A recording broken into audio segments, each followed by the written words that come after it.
I try not to be a salesman. You know what I mean? Like, Yeah, right. not that. It's not high pressure. I assume if you come to me, you want my service. Right. But my first question is, how can I help? Yeah. And I find out where that person's pain is, and I help them find a solution. Yeah. So it's like, I was given the piece of advice by a friend of mine. Mm-hmm. He said, go into every sale looking to make a friend. Yeah. And I found that approach, when I go in, no stress, I'm going to go make a new friend. It goes so smooth. I either get the sale or can point them in the right direction. Because if I'm not the right fit, I'll send somebody somewhere else.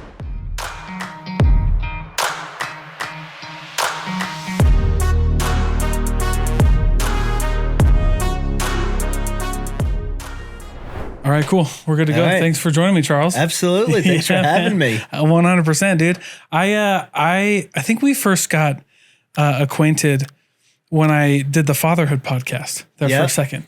And then I got life happened, and freaking running 2 podcasts was insane. But that's really cool. Tell me a little bit about what you got going on. I know you have your gym and everything. Yeah, so what we've got going on is I own Changes Health and Fitness. And what we do is personal training and nutrition coaching. But the difference is we work with couples, we work with families, and we try to find what works best for each individual person or family. Yeah. It's not one size fits all. It's what's your goal, not what's my goal for you. Yeah. Okay. That's cool. Yeah, I do remember that. You had like a Father-Son day. Yep, we did. Like a little sale going on for like, do a lot of fathers and sons do that together? So we have one guy, and him and his son, he sees me 4 days a week, but he brings his son most Fridays. Yeah. And it's really cool because his son's like 12 and he's like starting to work out and starting to get into it. It's a lot of fun. It really is. Dude, that's cool. And then my son, he's 18 months old and he runs around the gym, and it's so funny. We had a photo shoot a couple weeks ago, and as soon as my son saw the photographer, he grabbed a 5-pound kettlebell, ran in front of the photographer, and then did like a little deadlift and started laughing. He can't even talk, but he knows how to deadlift. Dude, that's hilarious. That's awesome, Yeah. dude. Holy cow. And okay, so there's a lot to kind of break down with like health and nutrition, dude. Yeah, absolutely. Because a lot of like,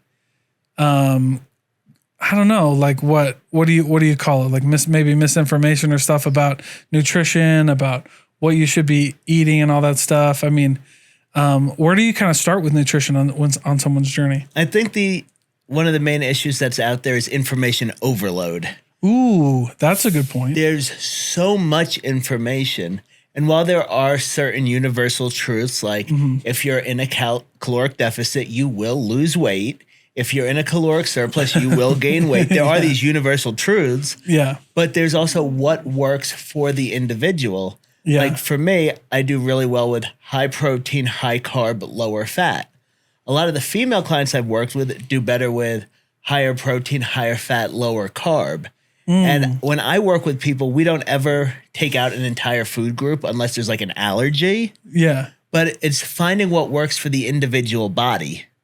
Yeah, because it is really like I've talked with a lot of people who are kind of moving more towards, or not moving more towards, they're in, and then it feels like the culture's moving more towards like almost like intuitive kind of like nutrition. And intuitive like eating, intuitive eating is really fantastic. I actually have a client that's a therapist. Yeah. And she was talking more to me about like she's going to bring me the packets next week when I see her. And I'm really excited because it's what they would give somebody struggling with an eating disorder, whether it's anorexia or binge eating, and how they incorporate intuitive eating from a therapeutic standpoint. So that's pretty that's cool. going to be new to me, but I feel like that'll be really, really a cool asset to have. Yeah, because everybody is different, right? And like everybody kind of does and that's kind of, by the way, like the essence of, what I do in my life, which is sales and marketing. It's kind of like you've got to just pinpoint things that work for people, because it might work for this person, but it definitely won't work for her or him or whoever, right? Absolutely. And it's kind of wild there. Yeah, like I do a variety of things, and my wife also does nutrition with a few people, and some of our clients respond really well to meal plans, eating the same thing every day. Like I used to be into bodybuilding. That was my routine. It was ground turkey and rice for every meal. And I functioned really well with that for a long time. But for most people, that's just not sustainable. You know, for some people, having that bag of microwave popcorn in the afternoon keeps them on track with everything else. And it's finding a way to work their favorite food in, like having that one thing instead of this restrict mentality and then saying screw it and then just eating everything in sight and starting over again, because the restrict binge cycle is so common. Yeah. And we really try to prevent that. What's the best way to prevent that?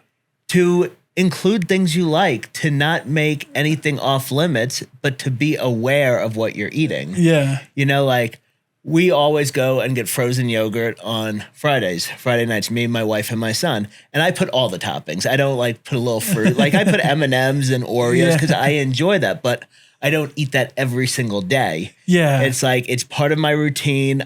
I look forward to it. And then I plan my day around it. I'm like, okay, this is going to be an extra 600 or 700 calories. Okay, I'm going to lower my carbs during my other meals instead of just like not eating all day or just adding it on top of everything else. You know, I do a little bit of math. And what's nice for my clients is they don't have to do all the calculations. I do that for them. Like I have a lot of professional people that will text me and say, hey, we're going to a work lunch at this restaurant. What on this menu would be a good alternative? You know, and it's because it's quality of life. It's what's realistic. It's what's sustainable. Yeah, for real. I like that idea too, because I've gotten caught up in that, like where you try to restrict so much and then it just becomes like, you know, you hit that downward spiral of like, dude, screw this. Like I'm not doing this anymore. And I think what I enjoyed there was I follow a guy. I like following him because his style of comedy is my favorite. He's a nutritionist. And so I like that, but I mainly followed him for like his style of comedy. But one of the things that he said one time was like, people like the dose, like dosages, right? Like the amount of something that when it becomes bad for you, because everybody's kind of on this kick they get on these kicks with foods that are bad for you.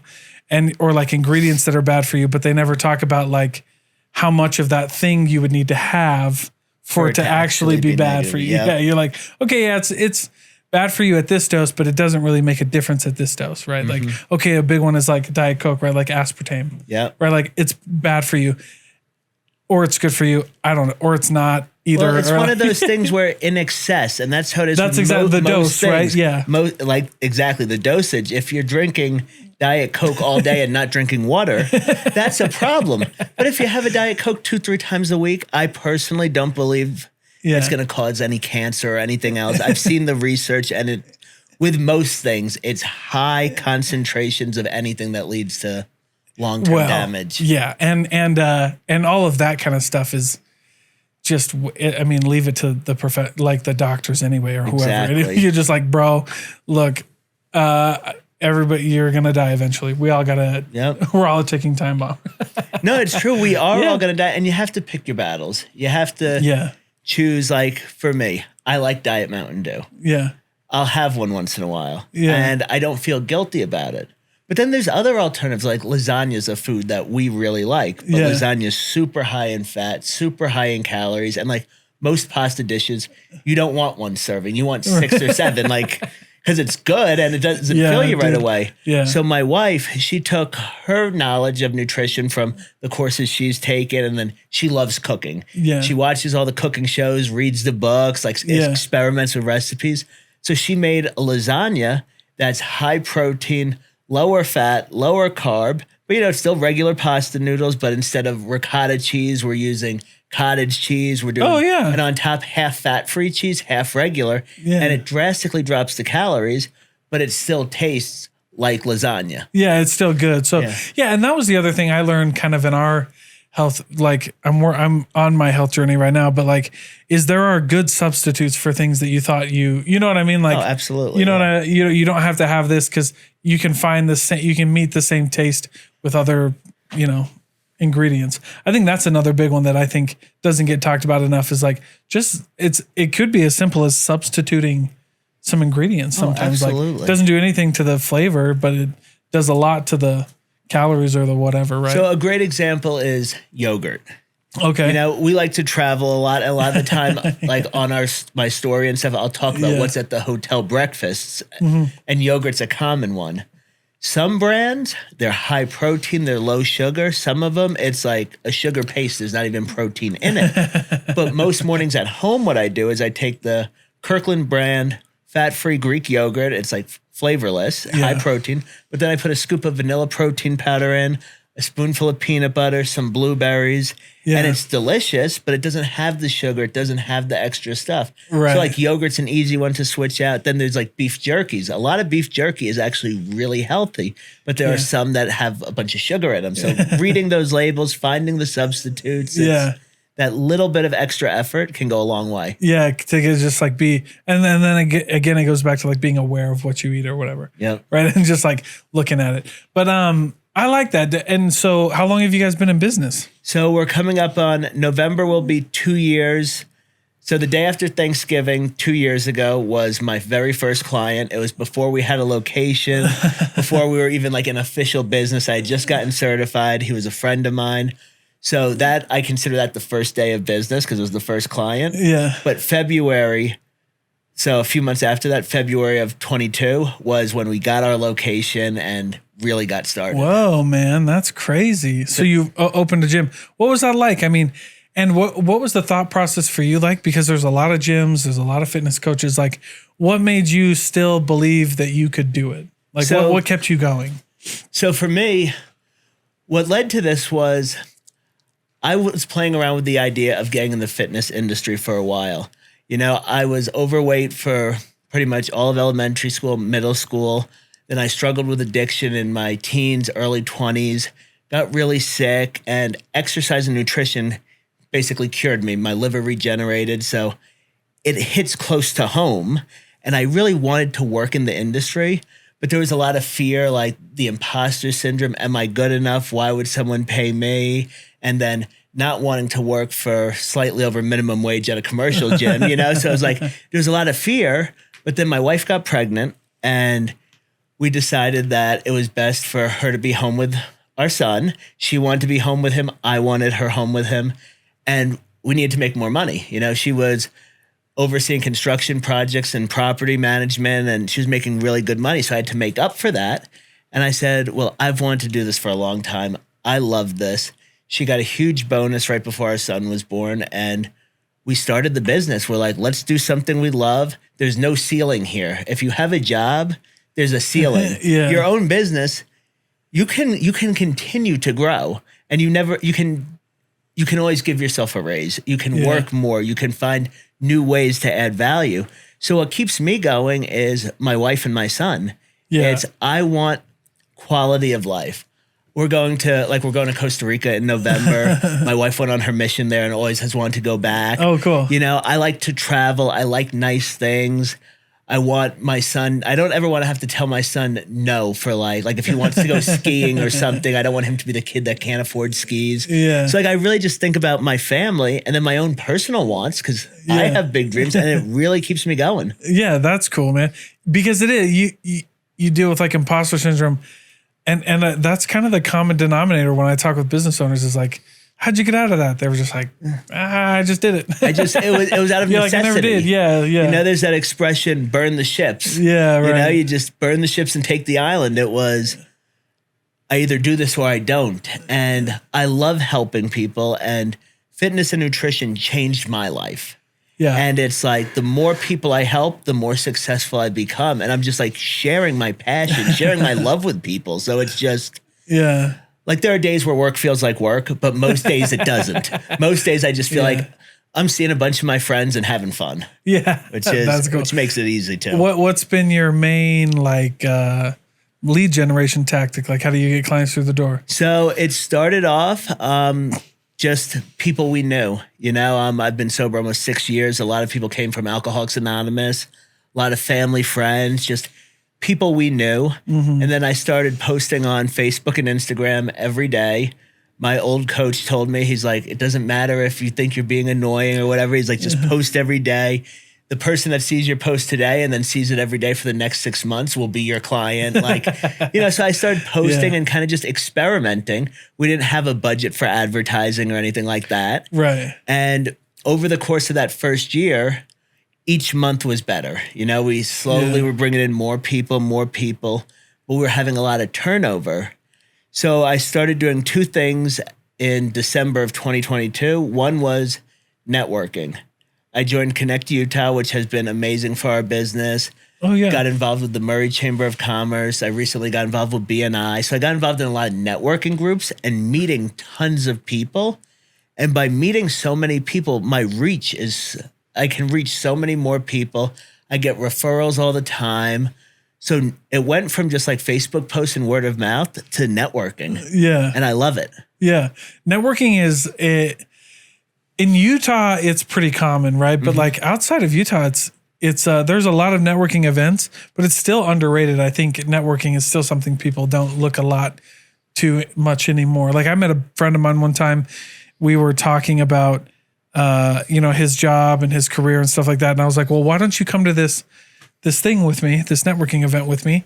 And he was legitimately like, I didn't even know that those existed past college. Like, he's like, I went to like one of them in college and then that was it. And he was like, I didn't even know people did that. And I'm like, whoa, man, like this is a big deal, right? Like this is how we get it done. I love it. And it's like, you never know who you're going to meet or who needs your services or whose services you'll need. Yeah. Like a lot of our referrals aren't even like, it's not even the people in the groups. Like, yes, there's a couple people from each networking group that I work with, but most of the referrals are someone they work with or one of their relatives or their neighbor. Like someone will call me up and say, hey, my father-in-law is working on this. His shoulder kind of hurts, but he wants to lose weight. Can you help? Or so it's a lot of that degree of separation that I wouldn't be able to reach if I didn't make those connections. Yeah, that's cool.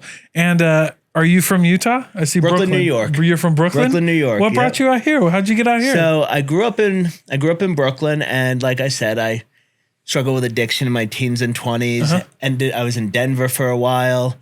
Me and my best friend had a company. We promoted raves, nightclubs. We're involved in that whole world. I was in Los Angeles for a while. But then when my liver got really bad, I needed help. I needed to go to rehab. And Utah has some of the best treatment centers in the country. So I've heard of that, yeah. So I came here to go to rehab. And after the 28 days, they were like, well, there's a higher success rate for the people that do the outpatient program and the sober living. And it's kind of like a 6 to 9 month step down. Yeah. And I was like, you know what? Might as well do it. I have serious health issues now that could kill me. I need to take this seriously. So I did their step down program. I started going back to school at Slick.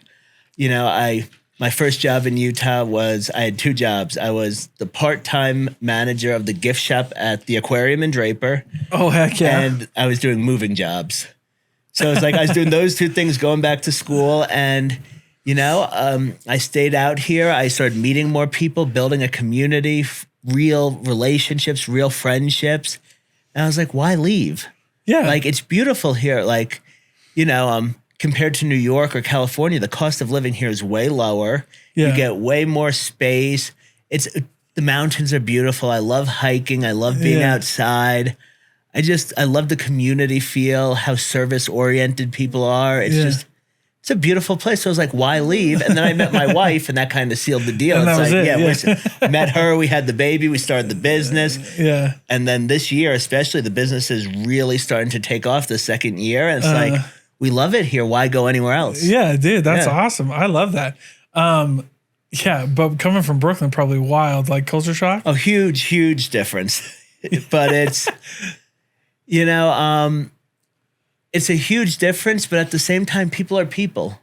Yeah. And good people are good people, and shitty people are shitty people. That's true. Yes. So it's like, it's more, the bigger differences are like, when I first moved here, I had a lot of questions about the predominant religion in the area, Sure. So because that was kind of new to me. Yeah. It was new to me, like just people having really big backyards and like all that type That's so of true. stuff. Yeah, but in Brooklyn, that probably wouldn't happen. And then like walking. This is funny. We always laugh about this. So we live 2 blocks from Smith's, and we like to walk anyway. So like, if we need milk for the baby or or something, we'll walk to Smith's. And people have stopped their cars and asked us if we needed help or we were okay because they see us going for a walk as a family. So that's probably like the biggest culture shock of them all. It's like, I'm used to walking everywhere. Yeah, like my grandma has never driven a car, doesn't have a driver's license because she lived in Brooklyn her whole life. Yeah. Walked or took the bus everywhere.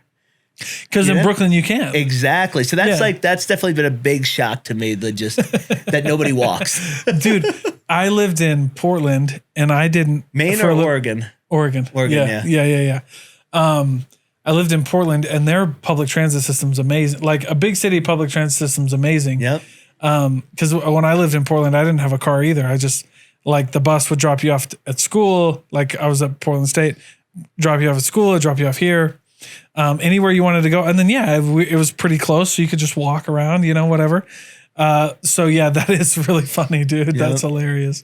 The walking piece. But you think like, 2 blocks. It's not that big of a deal. Just walk. Yeah. It's like, but it's just abnormal here. People just get in their car to go 2 blocks. But it's funny because, there's this like loop we do. We tracked it. It's 4.75 miles and it's around the neighborhood. Part of it's a walking trail.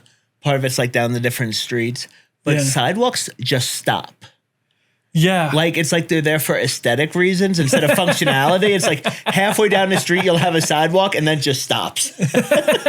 Like for no reason. Yeah. You're like, dude, this could have kept going. Yeah. It's pretty funny. You're like, what the freak? And I joke with my wife. I'm like, maybe I'll get involved in local politics and get us some sidewalks, You totally could. Yeah. That's so crazy. I remember learning about this too when I was in my, we were doing I got my business degree and we were doing something about like economics in a small town. So like microeconomics in like a town. And one of the things that they did a study on that always promoted like better support of small businesses was the accessibility. Yeah. So like there's a reason like those bodegas in Brooklyn have been there for 30 years and they'll just pass down because like just walk there. Like it's right there. That's the one. You go to the corner store. Yeah. It's, I think they call it European shopping is like the new term for it. Yeah. But in Brooklyn, there is everything you need within walking distance. You just walk to the corner, but you also don't buy groceries for the week. You buy stuff for the day. Maybe 2 days because smaller space you're living in as well. Right. Well, and that's so funny to me too, because I have heard that as well. Yeah, they do call it European living, but like because you would just buy bread for that day, like, and then you just go buy bread again, and that was kind of how you divvied up your grocery thing. But they did say that it also contributed to public health. Like if you can walk more, and if you can do that, and man, it's so wild. I think everybody wants just clickbait because I think people just get so confused with all the info out there, like you were saying earlier, like. Should you walk 10,000 steps? Then some people say it doesn't matter. If you walk 10,000 steps, then some people say don't eat this or eat this. And you're like, dude, how about, and then people get in that analysis process. They're like, I'm just going to do whatever. Well, it's like I made a post the other day and there was something to the effect of fitness doesn't need to be overcomplicated. Nutrition doesn't need to be nuanced and constantly changed. If you move your body more, get 90 plus minutes of exercise a week, drink water, get enough sleep, move your body, like basic things, you will get drastic health benefits. Yeah. Just like almost immediately. And the mental health doesn't get talked about enough either. Just going for a walk every day can drastically improve depression, anxiety, all kinds of issues. Yeah, yeah. And I like that because I call it, like when we have these mental health conversations, I call myself a menu guy, which is like, to say that I don't take anything off of the menu because like there's 2 schools of thought, right? Which is like walking does drastically support your mental health. Some people need more than walking, right? Absolutely, like some people need that. But like if you're struggling with depression and anxiety, like I have personally in my life, and you're sitting in the basement all day with the lights off, you're not doing yourself any favors either. Like medicine can't help you at that point either, right? Like getting out there and just like, don't take it off the menu. Like would some people get fired up about that post or what? No, this one went well, but it's it's interesting because with mental health, it's the same as with fitness. People will come to me and say, what supplements should I take? And I'm like, you're not even like drinking water or eating food. Like, let's start I have a good, there. I have a good, yeah, that's fine. You know? My wife asked me one time, cause like, I grew up playing football and stuff, and I've never taken protein shakes or anything. And my wife got into fitness a little bit, and she wanted like protein and stuff. And she's like, she's asked me that. She's like, well, what did you take in high school? I was like, I didn't. She's like, well, how'd you get your protein? I was like, I ate. Like, food. Just eat food. Like, it's a protein supplement, meaning you're not getting enough in your normal diet, so you have to supplement it somewhere else. And I was like, but if you just eat enough food, like exactly, like, or the right food or whatever. Yeah. It's like, let's get the basics figured out first and then move on to the next step. And then if you need a supplement, then we'll supplement. Yeah. And same with mental health. I feel like you need to make the effort. You do have to. Yeah, like, you do have to take I some. struggled with addiction. I struggled with anxiety. I struggled with a lot of that stuff. And for me, like, I take no medication, and there are some people that need it. But once I started exercising and eating better, I started feeling better. It was like pretty quick. Yeah. And I think a lot of people might not actually have as many problems as they think they do. They're just not eating healthy food. They're not sleeping enough. They're just not taking care of their bodies. Right. And so the body's not functioning properly. Yeah. And we've kind of gotten away in our culture now of like that accountability piece, because it is so taboo to say like, no, you can quickly improve your mental health if you walk. And then all the naysayers come in the comments. They're like, well, that's not real, and this and this and this and this. And so that's why I coined that term menu guy. Yeah. Because I was like, look, you might need medicine. I'm not saying you don't. I'm saying, or like fitness, right? Like we might need to do some supplements or something like that. But if you're not actively putting in some effort, like protein powder won't do anything for you. It's actually not good for you if you don't do it, right? Yeah. And so it's always just funny, like that personal accountability piece has to come in. Like, and I love, I also struggled with addiction. I've gone through the 12 steps. I think those are good steps for just life. Oh, right. absolutely. Like step one is self-awareness, basically, right? I tell everybody, like, when you read the steps, the first step, we admitted we were powerless over alcohol and our lives had become unmanageable, is the only step that even mentions alcohol. The whole rest of it is taking an honest look at yourself, cleaning up the wreckage of your past, and helping others. Yeah. Like, it's really just a program of how to be a good person. How to improve your life. Yeah. How to overcome the things that you are holding on to. And it works for everything. It does work for everything. I truly believe that. Oh, 100%. Well, and that's why, step one is, and you could even take the word alcohol or insert whatever there. Yeah. Step one's just self-awareness. Like, I think, have you ever read Russell Brunson's book, Recovery? Is it the one where he redid the steps? Yes, like in his language? Yeah. The first step was like, you're fucked. Yep, exactly. That's a great, but when he rewrote those, I was like, wow, that makes it like, that kind of destigmatizes it a little bit. Like, now just like, because if you're dealing with food, if it's, whatever, right? They're all the same. Like, or if you're just having like, if you're trying to get out of the rut that you found yourself in life, just because, right? Like, maybe you're not addicted to anything. Maybe you're just holding on to something. Like, here's how you overcome it, dude. I love those. I think everybody should have to go through that once in their life and read through it and actually do the exercises and write things down. And well, it's like, I think everyone has room to improve. Yeah. When my wife and I first met, it was probably our second and third date.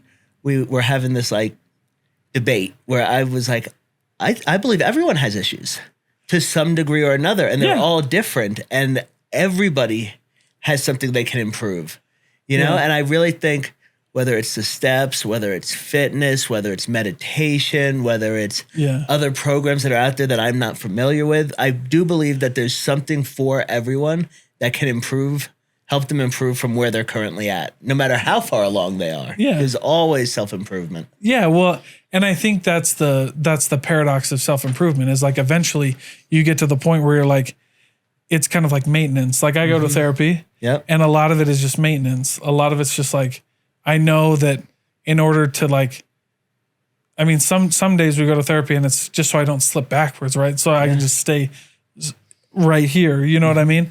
And then other days you're moving forward. And I think that's kind of the paradox, like I mentioned, of self-improvement, which is you never get there, but you need to work on it. Yeah. And then there's new areas, For me, at first it was my physical health, addiction, overcoming that stuff. Then it was going back to school. How do you be a student when you've been out of school for a long time? Yeah. Then how do you be a husband? How do you be a business owner? How do you be a father? How do you figure out how to make enough time for your family and still enough money to provide? You know, there's always new questions that come up and new things to improve, which honestly, that's the fun of it all. Like, I really think overcoming the challenges, finding new ones, just overcoming things brings me so much joy. And I enjoy the fight. I enjoy the journey. Yeah. And I think that's why, you know, you're successful is like, if your love is in the journey and in the getting better every day, I think then I think, what's that quote? He's like the man who loves walking will walk further than the man who loves the destination. Yeah. Cause you get to the destination and then it's, okay, now what? At least that's how I am. Well, yeah, you know? no. And that's one of my favorite quotes in life is chop wood, carry water. So the full quote is, you know, before enlightenment, chop wood, carry water. After enlightenment, chop wood, carry water. Like, right. Like the walk, like you got here. And so you're now like, okay. But if you missed all of the learning that happened in getting to the finish line, the finish line didn't mean anything. Right. Exactly. So yeah, before enlightenment. Yeah. I love chop wood, carry water. It's like the things that got you here are the things that will get you to the next point and keep you going. Right. Like you never lose the basics. Right. Like exactly. 2 + 2 doesn't become irrelevant when you're studying calculus. No, it's the foundation. Yeah, exactly. Like you have to keep that going. And then another cool part is once you reach a certain destination, then you can help others. And I find like my whole business is helping others, but even in aspects where I'm not getting paid, I love helping others. Yeah. Like we did a ribbon cutting event a few months back. It was when we rebranded. We were originally Changes with Charles, but that doesn't give credit to anybody but me. And also for somebody that doesn't know the company, it's like, what the hell does that mean? So we rebranded to Changes Health and Fitness. Yeah. And our event, we had close to 100 people. We had cool. all kinds of good stuff. We gave away prizes. We had the city council there. It was like a lot of fun. Yeah. So then I had somebody reach out to me and say, hey, I'm opening a new office. How do I do that? Yeah. And it was so fun, like sharing that information with him. It's like, okay, well, if you want a lot of people to show up, you have to have free food. Like, you know what I mean? Like that's a guarantee you'll get some people. But just walking him through that process. And then like part of AA is sponsoring people. Like after you go through the steps, taking others through the steps.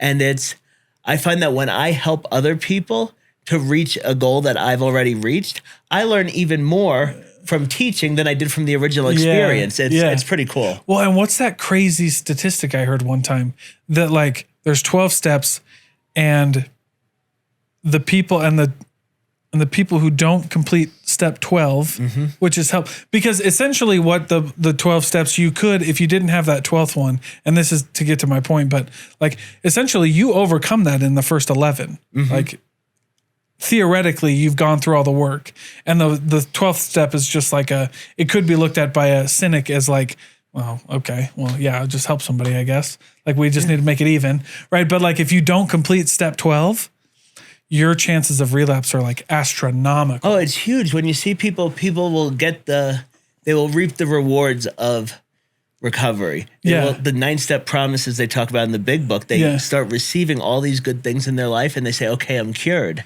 Right. Yeah, and exactly. They're like, I don't need it anymore. And then they stop showing up and they stop helping others. And then you lose that sense of community, which is a huge part as well, because all of a sudden you're isolated, you're back in the world, you're not really looking at it anymore. But then the satisfaction, there's a real high from helping somebody else, from seeing the lights come on and like seeing them figure out, oh wait, I don't have to live that way. Helping somebody get through that 4th and 5th step where they take that personal inventory and you talk about all the ugliness and helping them get through to the other side. And then the amends, like step 8 and 9, when you write the list of all the people you harmed and then try to go out and make it right. Like that is a scary step, but it is so powerful. And helping people walk through that, I love it. Yeah. It's because you need people to walk through it. But yes, that was the whole point, is like, if you don't do that, it doesn't matter. The whole 11 steps didn't mean you know what I mean? Exactly. I mean, they helped you. I don't want to say they didn't mean anything, but it almost is like, what was it good for if you didn't Yeah, if you don't give back, you and have to carry the message. yeah, and like work with each other. And I say that a lot in when I teach lessons at my church. We talk about service, and I just I remind people like the reason it's so important to do this is because one, you get healed in steps 1 through 11. You overcome it, but it doesn't mean anything if you can't help somebody, if you don't give that back, if you don't lift others where you can, and you don't do that. Like it, and then helping others, it keeps us accountable. Right. Like I know, like in the gym, like I do this for a living and I love fitness. You know, I switched from bodybuilding into powerlifting. My current goal is I want to deadlift 500 pounds before the end of the year. But there are times where I'm just like, I don't want to work out. I don't want to eat, right? Like, you know, we all have those days. But then I'm like, there are people that depend on me and I'm teaching them and I'm guiding them. Yeah. Who would I be if I didn't walk the walk? So it's like by helping others, it keeps me accountable on my own journey too, which is really cool. Which is super beautiful. And that's so true. I mean, that goes, and I mentioned that recovery book because I like it. I apply some of those things to business too.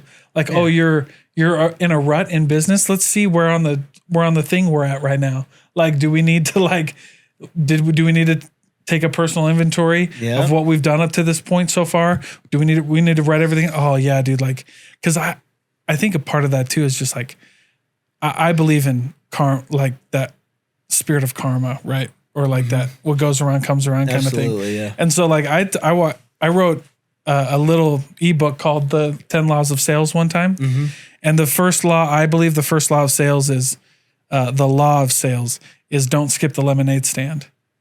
And it's just for no other reason other than like every summer I make sure that I have cash in my wallet. Cause if I see a lemonade stand, it's a $20 bill and it's warm lemonade and then, you know, crumbly cookie, but like, it's that spirit of like and so it's wanting to encourage it. Yeah. Absolutely. You're just like, if you give, it'll all come back. And I think that's the same with fitness. I think it's life. I think it's all that. Well, yeah, I saw a post. It was like a meme the other day and it was, or a story. It was talking about how there was a kid and he would watch his dad buy things he didn't need from businesses that were like new businesses or people that were struggling. And the son asked the father, he's like, why do you do that? We don't need these things. And the father said, it's charity wrapped in dignity. And I was like, that, you know, that like made sense. That like hit me. It's like, you know, instead of just saying like, oh, let me help you out. It's like, buy somebody's product, help them get started. Right. Yeah. Because like, it's like, you know how it is. You get that sale and then it's like, okay, I did it. I can do another one. I can get it, you know, it sets the ball rolling. Yeah. That's the best time. There's a quote called, you know, and it goes, the best time to make a sale is right after you made the first one. Yep. It's true. It's absolutely true. Don't stop, man. Like, and I apply that to everything. Like the best time to eat healthy is right after you eat healthy the first time. Yeah. Like, I mean, and the best, and you know, and you kind of alluded to this earlier, but I love this idea that like, what's the best plan for fitness, for business, for sales? Like, the best plan is the one you're going to stick to. It's true, 100%. And like with me for sales, like, you know, pretty much all businesses you're doing sales. Right. But I try not to be a salesman. You know what I mean? Like, I'm not that, it's not high pressure. I assume if you come to me, you want my service. Right. But my first question is, how can I help? Yeah. And I find out where that person's pain is and I help them find a solution. Yeah. So it's like, you know, I was given the piece of advice by a friend of mine. He said, go into every sale looking to make a friend. Yeah. And I found that approach when I go in, no stress, I'm going to go make a new friend. It goes so smooth. I either get the sale or can point them in the right direction. Because if I'm not the right fit, I'll send somebody somewhere else, you know? Yeah, right. But it's like when I go in with that attitude, it always goes smoothly regardless of the outcome. But if I'm like stressed, like when I first started and it's like, if I didn't get these sales, like bills weren't getting paid or it was like, I'd go in stressed and I wouldn't get the sale because I was so stressed. Right. Well, that is because the human brain doesn't know the difference between distress and like, okay. So it's like, a good example of this is like, you ever walk up to a snake and then your parents are like, no, the dog or the snake, it's more scared of you than you are of it. right? That's what happens. Like, so if we're walking up scared to a dog, the dog doesn't know if I'm scared or if I'm trying to hurt him. Exactly. So it's gonna notices the heightened energy. Yeah. And so like, that's why I tell people like, oh, just tell them that you're new. They're like, what? No, just tell them that like, this is your first sale and you don't know what you're doing and you'll probably end up getting it. And I love that. You know what I mean? Like, they're like, wow, that's so counterintuitive. But if you put it out there, like, hey, I am going to like fumble around with my words. I'm new. I don't know what I'm doing. So like, be patient with me. Mm-hmm. If you tell that to people, they're going to be patient with you and they're not going to, that fight or flight in their brain isn't going to trigger and they're going to listen to you. Right. Yep. Like, but yeah, it's that the human brain doesn't know the difference between if you're trying to hurt it or if you're nervous. Just like a dog doesn't know if you're nice or not, right? So everybody's on edge. But then you do something like a pattern interrupt to tell the dog, like, "Oh no, I'm good." Yeah. Like, give it a treat or so. Yeah, because we're all new at some point. I love the idea of staying a student. It's always someone's first day. There's always something. You know what I mean? There's always something new. Yeah, and so we've all been there. I know, and I always give this free piece of sales advice to people. Most of my advice is free, but I always tell people, like, if you want to triple your sales right away, like, give a shit about somebody else. Yeah. And you'll be fine. Like, if all you did was that, you don't need anything else and you'll be fine. Like you, right? Yeah. Like if you just go make a new friend, I think you'll be fine, dude. Like, and then if you want to learn some of the other little tips and tricks, like, that'll just pour gas on the fire. But if you forget that your goal is to be empathetic with others and to like walk a mile in their shoes. If you forget that, all of my tips and tricks after that aren't going to work. Exactly. Yep. You know what I mean? So, well, dude, I appreciate your time being here with me, man. Thanks for having me. 100%. Tell everybody where they can follow you, where your gym is, all that good stuff. Okay. So I'm Charles Piggot, owner of Changes Health and Fitness. You can find us online at changesfit.com. Find us on Facebook, Changes Health and Fitness. Charles Piggot on Facebook, Charles Piggot on Instagram. So yeah, find us, follow us, and let me know how I can help. Let's go. Thank you, Charles. Absolutely.